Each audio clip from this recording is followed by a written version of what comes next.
नमस्ते, मैं हूँ सुभाष शिर्के और सुभाष शिर्के ऑफिशियल में आपका हार्दिक स्वागत है। हम आज एक खास विषय पर बात कर रहे हैं और वो बात है ईवीएम घोटाले की। केरल में ईवीएम घोटाला उजागर हुआ है और ये ईवीएम घोटाला जो है वो लोकल कासरगोड असेंबली कॉन्स्टिट्यूंसी में जब एक मॉक ड्रिल चल रहा था, उस मॉक ड्रिल के समय में ये घोटाला उजागर हुआ है। ये घोटाला कैसे उजागर हुआ है? तो बेसिकली यहाँ पर 20 टोटल ईवीएम मशीनें थी और 20 ईवीएम मशीन में अलग अलग जो पार्टी के कैंडिडेट हैं उनका नाम और उनके सिंबल थे। तो चेकिंग हो रही थी कि हर पार्टी के सिंबल के सामने जो बटन आप दबाते हो वो वही पार्टी के सिंबल को जा रहा है या नहीं जा रहा है। तो 20 में से 4 ईवीएम ऐसे थे जिसमें आप किसी भी पार्टी के किसी भी सिंबल पर आप बटन दबाएंगे लेकिन वो वोट जो है वो बीजेपी को ही जा रहा था। वीवीपैट में इसकी पुष्टि हो रही थी और ये बात जब वहां पे एलडीएफ ने वामपंथी दलों के जो उम्मीदवार के लोग थे, एजेंट थे, उन्होंने ये बात वहां के जो चुनाव अधिकारी है उसको दिखाई। चुनाव अधिकारी ने माना कि ये गड़बड़ी है और उसको ठीक करने के लिए उसने कहा कि वो ईवीएम मशीन बदल देंगे। आप देख सकते हैं कि ये मलयालम मनोरमा नाम का जो अखबार है इसका ये पेज है और ये इस पेज में साफ रूप में लिखा हुआ है। इस बारे में बात करने के लिए मेरे साथ मेरे वरिष्ठ मित्र और वरिष्ठ पत्रकार संजय राममूर्ति जुड़ गए हैं। संजय राममूर्ति पिछले 4 दशक से जर्नलिज्म में है और काफी बड़े चैनलों में वो काम कर चुके हैं। केरल से वो आते हैं और उनका साउथ इंडिया की राजनीति पे तो उनकी जानकारी है ही, लेकिन साथ में साथ देश की राजनीति के बारे में उनका बड़ा अभ्यास है। संजय जी, आपका स्वागत इस चर्चा में। आप मुझे बताइए कि पहले लोगों को ये बात समझा दीजिए कि मलयालम मनोरमा का ये जो अखबार है कितना विश्वसनीय है। देखिए, केरल का के सबसे बड़े अखबारों में से है मलयालम मनोरमा। केरल में 2 अखबारें प्रचलित हैं, एक मलयालम मनोरमा है और एक मातृभूमि है। तो मलयालम मनोरमा की लेखन या उनके एडिटोरियल पे किसी तरह की टिप्पणी या किसी तरह का शक करना मेरे ख्याल से ठीक नहीं होगा। वो एक बहुत ही ज्यादा क्रेडिबल मीडिया हाउस है और काफी सालों से है। और एक जमाने में अगर मुझे याद है तो मलयालम मनोरमा भारत का सबसे ज्यादा बिकने वाला न्यूज़पेपर था।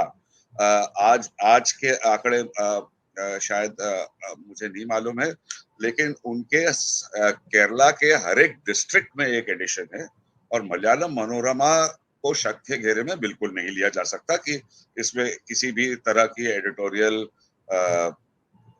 हस्तक्षेप हो।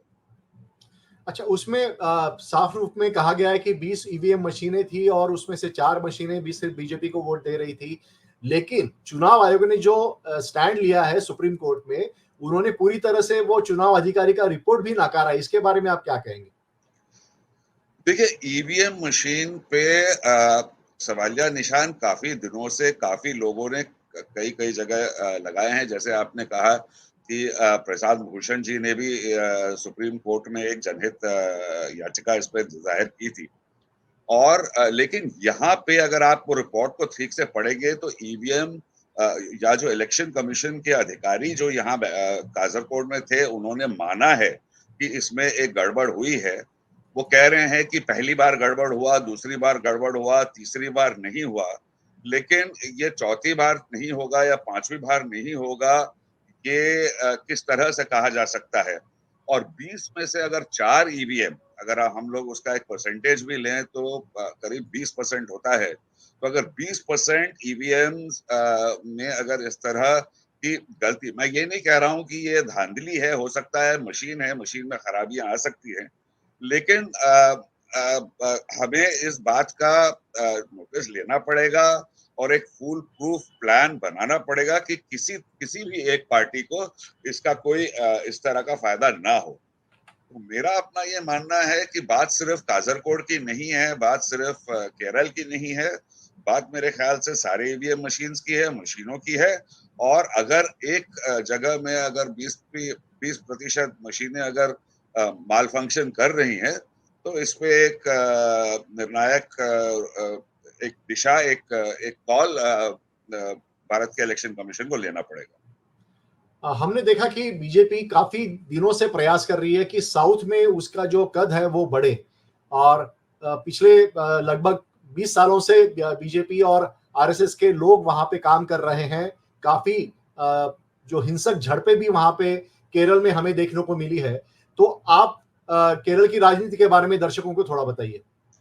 देखिए, केरल में अगर हम केरल के राजनीतिक इतिहास पे हम थोड़ा सा ध्यान दें, तो वहां पे कांग्रेस, जिसको हम कांग्रेस और उनके सहयोगी पार्टी जिनको हम यूडीएफ कहते हैं, और वामपंथी पार्टी के साथ जो है उन्हें हम एलडीएफ कहते हैं। अगर हम राष्ट्रीय जो स्टेट इलेक्शन है उनकी बात करें, तो करीब 20-25 साल से ऑल्टरनेट टर्म्स में ये दोनों आते रहे हैं। शायद पिछले बार ये पहली बार हुआ है कि वामपंथी ने 2 कंसेक्यूटिव टर्म्स वहां पे किए हैं।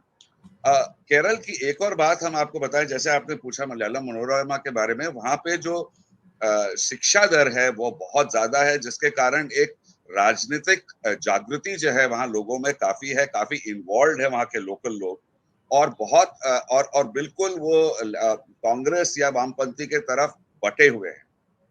मुझे याद है जब मैं केरल में बेस्ड था और केरल की राजनीति को कवर करता था रेगुलरली, तो उस वक्त अटल बिहारी वाजपेयी जी की गवर्नमेंट थी, और उस वक्त से प्रयास रहा है कि कम से कम लोकसभा के हिसाब से बीजेपी का वहां खाता खुले, और उसके लिए उन्होंने वहां के एक जो बीजेपी के हेड थे राजगोपाल, उनको एक केंद्रीय मंत्री भी बनाया था। लेकिन जब से यह प्रयास जारी है और केरल में अभी तक के उन्होंने अपना खाता नहीं खोल पाए हैं वो। और ये जो आप बात कह रहे थे हिंसा की और आरएसएस की प्रेजेंस की, कन्नूर, काजरकोड, वो सारे इलाके में आरएसएस के ग्राउंड लेवल पे काफी एक प्रेजेंस देखने को मिला है, और उनकी सीपीएम के साथ झड़पें भी होती रही है।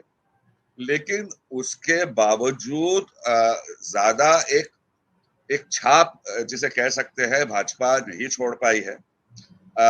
इस वक्त भी एक टक्कर का अगर हम देखेंगे, एक संग्राम अगर देखने को कहे, तो राजीव चंद्रशेखर जो अभी केंद्रीय मंत्री है और शशि थरूर के बीच में तिरुवनंतपुरम जो राज्य है पे देखा जाने की बात हो रही है। लेकिन अगर हम ग्राउंड रियलिटीज को देखें, तो बहुत लोगों को ये उम्मीद नहीं है कि इस बार भी केरल में भाजपा अपना कमल खिला पाएगी। लोगों को इस बात पे बहुत ज्यादा संदेह है। हाँ, भाजपा कह रही है कि इस बार वो बहुत अच्छा करेगी केरल में, वो तो कहना है क्योंकि चुनाव का माहौल है। लेकिन अगर हम वहां के पत्रकार, वहां के लोगों से अगर बात करें, तो उम्मीद इस बार भी बहुत ज्यादा नहीं दिखाई देती। केरल की बात हमने की। केरल में 20 लोकसभा सीटें हैं और पिछली बार बीजेपी वहां पे एक भी सीट नहीं जीत पाई। दूसरी जो बड़ा स्टेट है वो है तमिलनाडु। तमिलनाडु में 39 सीट्स हैं, और वहां पे एनडीए ने सिर्फ एक सीट 2019 के चुनाव में वो जीत पाए। बाकी सीटें वो हार गए। लेकिन इस बार लगातार प्रधानमंत्री जो है वो तमिलनाडु में जा रहे हैं, सभाएं कर रहे हैं, और उनकी सभाओं को भी अच्छा खासा रिस्पांस मिल रहा है। तो इसके बारे में आप क्या कहेंगे? देखिए, मैं अभी पिछले हफ्ते ही चेन्नई में था, और मैं पिछले हफ्ते ही चेन्नई से वापस आया हूँ। जो वो एक सीट की भी आप बात कर रहे हैं, ये जब हुआ जब बीजेपी और ऑल इंडिया अन्ना डीएमके एक गठबंधन में थी। इस बार के चुनाव को अगर आप ध्यान से देखेंगे, तो इस बार किसी तरह का गठबंधन नहीं है भाजपा का किसी पार्टी के साथ। और वहां पे जो द्रविडियन पॉलिटिक्स जिसे हम कहते हैं, वो बहुत ज्यादा सक्रिय है। और हमेशा ही एक जैसे केरल की बात की है, तो वहां पे भी 2 बड़े पार्टीज हमेशा डीएमके और ऑल इंडिया अन्ना डीएमके है। ऑल इंडिया अन्ना डीएमके के जयललिता के निधन के बाद जो पार्टी में प्रॉब्लम्स हुई, उसके कारण उनका जो वर्चस्व अगर देखा जाए तो कुछ कम होता हुआ नजर आ रहा है। लेकिन फिर भी ग्राउंड लेवल पे उनका पार्टी कैडर और उनके पार्टी के लोग और उनकी जो ऑर्गेनाइजेशन स्ट्रक्चर है, वो फिर भी बहुत बहुत ज्यादा स्ट्रांग। बीजेपी और अन्नामलई की अगर हम बात करें, तो एक्स आईपीएस ऑफिसर जिन्होंने अभी कमान संभाला है बीजेपी का, वो काफी इनरोड्स कर पा रहे हैं। लेकिन और सभाएं भी अच्छी हो रही हैं। प्रधानमंत्री के रैलीज में अगर आप भीड़ देखेंगे तो ऐसा लगता है कि एक लहर उठ रही है। लेकिन ये लोग जो सभाओं में आ रहे हैं और प्रधानमंत्री मोदी जी को देखने या सुनने के लिए आ रहे हैं, उनमें से किस तरह की वोट में तब्दीली होगी ये कहना बहुत मुश्किल है। पिछले बार भी अगर आप देखोगे तो बीजेपी को सिर्फ 4% वोट मिले थे, और इस बार भी अगर आप अन्नामलाई के कमेंट्स सुनेंगे तो उनका ये एम है कि वो डबल डिजिट में वोट उनको मिल जाए, जिसका ये कहने का मतलब ये है कि 10% से ज्यादा वोट अगर उनको मिल जाए तो वो उनका ये एम है। मेरे ख्याल से अगर बीजेपी की रणनीति को देखा जाए तो बीजेपी की रणनीति सिर्फ ये चुनाव नहीं है, बट अगले कुछ सालों में आने वाले स्टेट चुनाव भी हैं। और उस तमिलनाडु में, तमिलनाडु क्योंकि एक बहुत महत्वपूर्ण स्टेट है, जैसे आपने कहा बहुत महत्वपूर्ण राज्य है और काफी बड़ा टेरिटरी है, तो मेरे ख्याल से भाजपा की ये जो कोशिश है ये 2024 के चुनाव में कितना रंग लाएगा ये कहना अभी बहुत मुश्किल है। लेकिन हो सकता है कि किसी एक आध सीट में जहां जहां लोकल कैंडिडेट का कोई एक दबदबा हो, वहां पे उसने कुछ काम किया हो, तो शायद एक आध सीट वहां से मिल जाए। लेकिन अगर हम विशेषज्ञों की बात सुने तो तमिलनाडु में भी कोई खास प्रभाव इस वक्त बीजेपी का बनना नजर नहीं आ रहा है। अच्छा, अगर हम बात करें कर्नाटक की, तो कर्नाटक में पिछली बार 28 में से 26 सीटें बीजेपी ने हथिया ली थी। तो इस बार वहां का माहौल क्या आपको लग रहा है? देखिए, पिछले बार अगर आप देखेंगे तो भाजपा की लोकल सरकार भी लोकल सरकार थी, और ये पूरा जो एक एक मैसेजिंग चला था डबल इंजन सरकार की, उससे ऐसा लग रहा था कि उससे बीजेपी को काफी फायदा हुआ है। इस बार कर्नाटक एक ऐसी जगह है जहां पे किसी तरह की भविष्यवाणी करना थोड़ा सा मुश्किल है। मैं ओपिनियन पोल्स की बात नहीं कर रहा हूं, बट अगर एक राजनीतिक भविष्यवाणी के नजरिए से हम लोग देखें तो वहां पे कांग्रेस ने जिस तरह स्टेट इलेक्शंस में एक क्लीन स्वीप किया है, तो लोगों का जो एक एक झुकाव है वो कांग्रेस की तरफ है। लेकिन हमने देखा है पहले भी, जैसे दिल्ली में हमने देखा है और कई और जगह देखा है कि लोग जो स्टेट गवर्नमेंट के लिए दूसरा गवर्नमेंट और सेंट्रल गवर्नमेंट के लिए एक दूसरी पार्टी चुन रहे हैं। तो इस वक्त ये कहना कि बीजेपी को वही 26 फिर से मिलेगा या नहीं मिलेगा, कांग्रेस भी एड़ी चोटी का जोर लगा रहा है। सुभाष, मैं बता दूं कि 15 दिन पहले मैं बेंगलोर में था, और मैं ये देख रहा हूं कि कांग्रेस और स्पेशली जो डीके शिव कुमार के नेतृत्व में जो इलेक्शन का कैंपेन चल रहा है, भले वो डिप्टी सीएम ही हो, लेकिन उनके जो ऑर्गेनाइजेशन स्किल्स हैं और जो चुनाव जीतने के या चुनाव चलाने के स्किल्स हैं, वो बहुत महत्वपूर्ण एक रोल निभाएंगे इस वक्त कर्नाटका की जो राजनीति है उसमें। किसानों का विरोध हो रहा है, बाकी जो महंगाई है इसकी इसकी जो मुद्दे उठ रहे हैं, उसके कारण नॉर्थ में बीजेपी को थोड़ा सा वहां पे सीटें कम हो गया ऐसा उनको लग रहा है। दूसरा, जिस तरह से क्षत्रियों में एक वातावरण निर्माण हुआ है, कुछ चीजें बीजेपी के नेताओं ने बयानबाजी की, उसके कारण उनके खिलाफ एक वातावरण निर्माण हो रहा है। तो उसके कारण उनका जो पूरा जो टारगेट है अभी, वो साउथ इंडिया है। आप कई जगह पे घूमे हैं, आपको वहां पे बीजेपी के कार्यकर्ता कितने उत्साहित नजर आए इस पूरे प्रचार में या फिर उस चुनाव के काम में? सुभाष, बीजेपी के कार्यकर्ताओं के उत्साह में या उमंग में कोई कमी नहीं दिखाई दे रही है। वो बहुत उत्साहित हैं और ग्राउंड पे लगातार काम कर रहे हैं। और अगर आप देखेंगे तो बीजेपी के कार्यकर्ता जो है वो आरएसएस कैडर बेस्ड है, बहुत डिसिप्लिन्ड कैडर है उनका। ये हमेशा ही बीजेपी का एक प्लस पॉइंट रहा है जहां भी वो जाते हैं। लेकिन जैसे मैं आपसे कह रहा था कि ये जो उत्साह, ये उमंग, ये जो भीड़ रैलीज में आ रही हैं या जो कार्यकर्ता काम कर रहे हैं, उनकी तब्दीली वोटों में और वोटों से बढ़कर सीटों में किस तरह की होगी, यही हम जून के लिए हमें इंतजार करना होगा। लेकिन अगर आप बात करेंगे तो कर्नाटका में भले अगर हम ये 3 स्टेट्स की बात करें तो केरल और तमिलनाडु में मुझे नहीं लगता कि बहुत ज्यादा उछाल सीटों में आएगा या वोट शेयर में आएगा। कर्नाटका में ये कहना मुश्किल है क्योंकि कर्नाटका में उन्होंने सत्ता चलाया है। कर्नाटका में पिछले बार उन्होंने बहुत अच्छा उनके नंबर्स रहे हैं। तो कर्नाटका में कांग्रेस उसका जवाब किस तरह से देगी? कर्नाटका में उन्होंने जो प्रचार भी चलाया है कि हमें सरकार पैसे नहीं दे रही है, फ्लड रिलीफ नहीं दे रही है, धान खरीदने के पैसे नहीं दे रहे हैं। एक तरह का कांग्रेस ने काफी पावरफुल नरेटिव कर्नाटका में स्प्रेड किया है। जैसे अभी बीच में उन्होंने सुप्रीम कोर्ट का भी दरवाजा खटखटाया कि जो फ्लड रिलीफ है या ड्रॉट रिलीफ है उसके फंड्स अभी तक रिलीज नहीं हुए हैं। तो मेरे ख्याल से कर्नाटका में ये कहना कि 26 होगा 20 होगा भाजपा, ये बहुत मुश्किल है।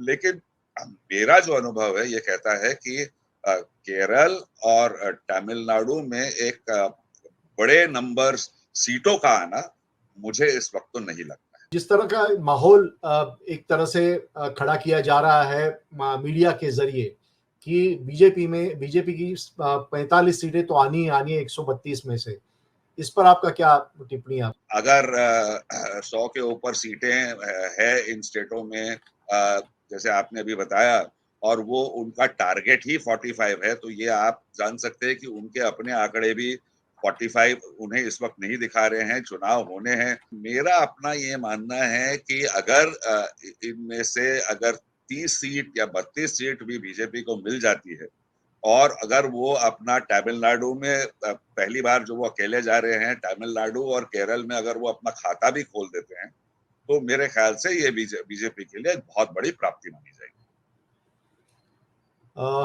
हम इस बार हमने चर्चा किया कि केरल में कैसे ईवीएम घोटाला उजागर हुआ है और इस ईवीएम घोटाले में 20 ईवीएम की मशीनें थी, उसमें से 4 मशीनें ऐसी थी जिसमें कहीं भी किसी भी पार्टी के सामने आप बटन दबाए लेकिन वोट बीजेपी को जाता था। ये पूरा मामला जो चुनाव लोकल ऑफिसर है उसने माना कि गड़बड़ी है और जब यह मामला सुप्रीम कोर्ट में उठा तब चुनाव आयोग ने इसको नकारा है। कोई भी गड़बड़ी नहीं हुई है ऐसा उन्होंने कहा है, लेकिन ये पूरा मामला सुप्रीम कोर्ट ने इस मामले में संज्ञान लिया है। देखते हैं अभी सुप्रीम कोर्ट क्या इसके बारे में कहता है, लेकिन फिलहाल हम इस चर्चा को यहीं पे विराम देते हैं। संजय जी, आपने इस चर्चा में आप शामिल हुए इसके लिए धन्यवाद। दर्शकों को एक विनती है कि ये वीडियो आपको कैसे लगा इसके बारे में आप जरूर लिखिए, आलोचना कीजिए या सराहना कीजिए, लेकिन कमेंट जरूर कीजिए और हो सके तो इस चैनल को सब्सक्राइब कीजिए। धन्यवाद। धन्यवाद।